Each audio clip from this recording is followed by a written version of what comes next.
मृत्यु की शुरुआत घाट के अंदर होती है। आंत को सड़ने से बचाने के लिए इन चीजों से दूर रहें। नमस्कार दोस्तों, क्या आप बार बार बीमार पड़ जाते हैं?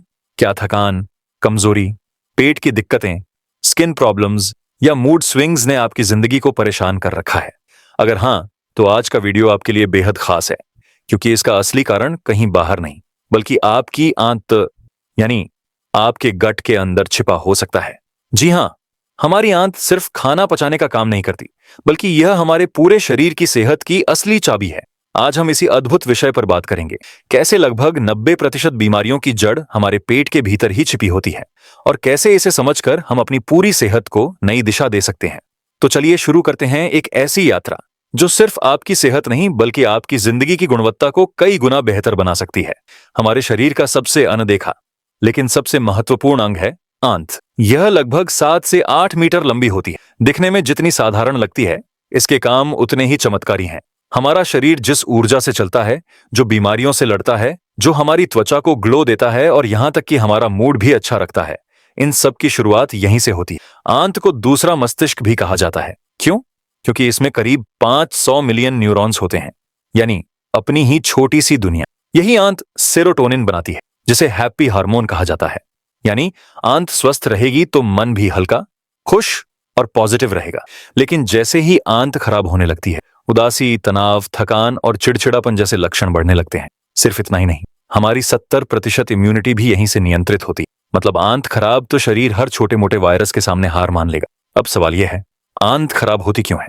इसके पीछे कई कारण होते हैं। प्रोसेस्ड और फास्ट फूड का ज्यादा सेवन, बार बार दवाइयां, खासकर एंटीबायोटिक, अत्यधिक तनाव, नींद की कमी, कब्ज, गैस या एसिडिटी जैसी समस्याएं, इन सब वजहों से आंत की दीवारें कमजोर होने लगती हैं। जब यह दीवारें टूटती हैं, तो टॉक्सिन्स सीधे खून में पहुंचने लगते हैं।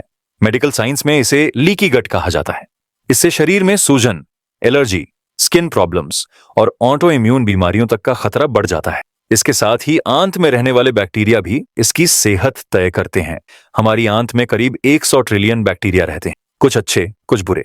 जब अच्छे बैक्टीरिया कम होने लगते हैं, तो पाचन बिगड़ने लगता है, मूड डिस्टर्ब होता है और शरीर का संतुलन टूट जाता है। अब आते हैं समाधान पर। क्या करें कि हमारी आंत फिर से मजबूत हो जाए? सबसे पहला कदम, फाइबर से भरपूर आहार। फाइबर को गट का सुपरफूड कहा जाता है। साबुत अनाज, हरी सब्जियां, फल, बीन्स, इन सब में भरपूर फाइबर होता है।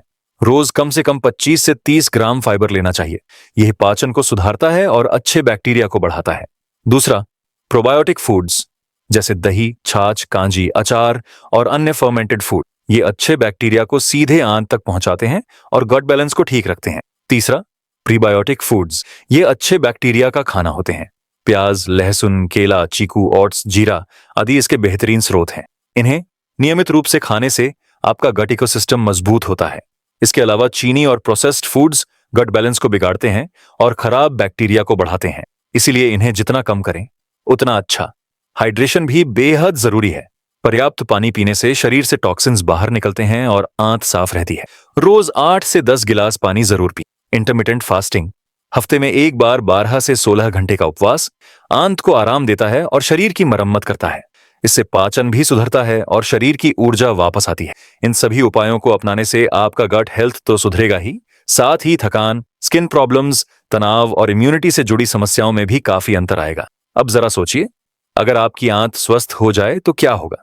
आपका मूड अच्छा रहेगा, स्किन चमकेगी, थकान कम होगी और छोटी मोटी बीमारियां पास भी नहीं फटकेंगी। अब सबसे बड़ा सवाल आता है, क्या हर किसी के लिए टमाटर हानिकारक है? नहीं, ऐसा बिल्कुल नहीं। लेकिन कुछ लोग ऐसे होते हैं जिनको सच में टमाटर फायदे से ज्यादा नुकसान देते हैं। और दिक्कत यह है कि ज्यादातर लोग ये पहचान ही नहीं पाते कि टमाटर उनकी सेहत बिगाड़ रहा है। अब मैं आपको बताता हूं कि किस तरह टमाटर आपके शरीर में चुपचाप गड़बड़ शुरू करता है।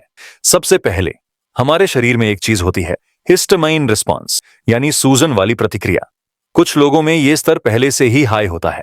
ऐसे लोगों के लिए टमाटर पेट में एसिड, गैस और जलन को बढ़ा देता है। कई बार तो आपको लगता है कि अरे आज चाय ज्यादा पी ली होगी, लेकिन असल में गड़बड़ टमाटर कर रहा होता है। दूसरी चीज, टमाटर में मौजूद सोलानाइन जैसा कंपाउंड। ये कंपाउंड कुछ लोगों में जोड़ों की सूजन को बढ़ा सकता है। अगर आपको घुटनों में दर्द, सुन्नपन या स्टिफनेस रहती है, तो टमाटर आपके दर्द को और उभार सकता है। तीसरी बात, टमाटर हमारे शरीर के गट बैलेंस को बिगाड़ देता है। अगर आप इसे रोज खाते हैं, मतलब आपका पेट हमेशा भारी, फूला हुआ या चुभन वाला महसूस होता है।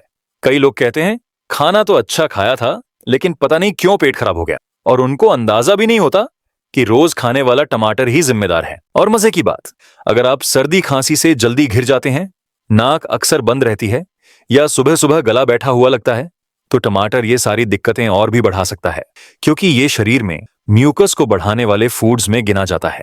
अब एक और छुपी हुई बात, टमाटर एक नाइटशेड कैटेगरी का फूड है, और इस परिवार के फूड्स में अक्सर इन्फ्लेमेटरी रिएक्शंस देखे जाते हैं।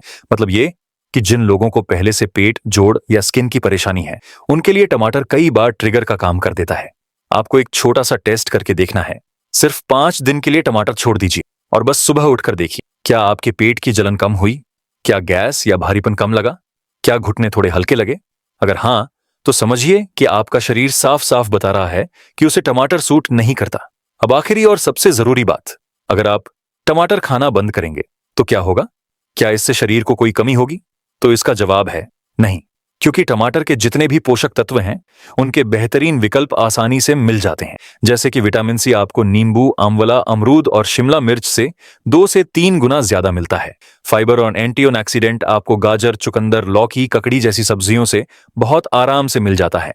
मतलब अगर आपने कुछ दिनों के लिए टमाटर छोड़ दिए, तो आपकी सेहत पर जरा भी फर्क नहीं, बल्कि कई मामलों में आपकी हेल्थ और बेहतर होने लगेगी। अब बात करते हैं कि आपको टमाटर कब कब अवॉइड करना चाहिए।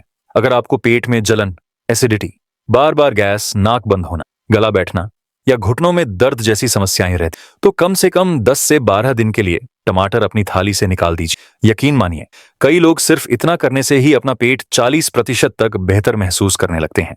और अगर आप सोच रहे हैं कि क्या पकाए हुए टमाटर से फर्क पड़ता है, तो इसका जवाब है हाँ, थोड़ा बहुत पड़ता है।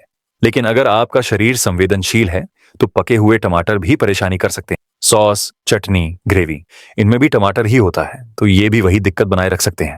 तो अब एक छोटा सा चैलेंज, सिर्फ 5 से 7 दिन बिना टमाटर के गुजार कर देखें। आप खुद अपने शरीर में फर्क महसूस करेंगे।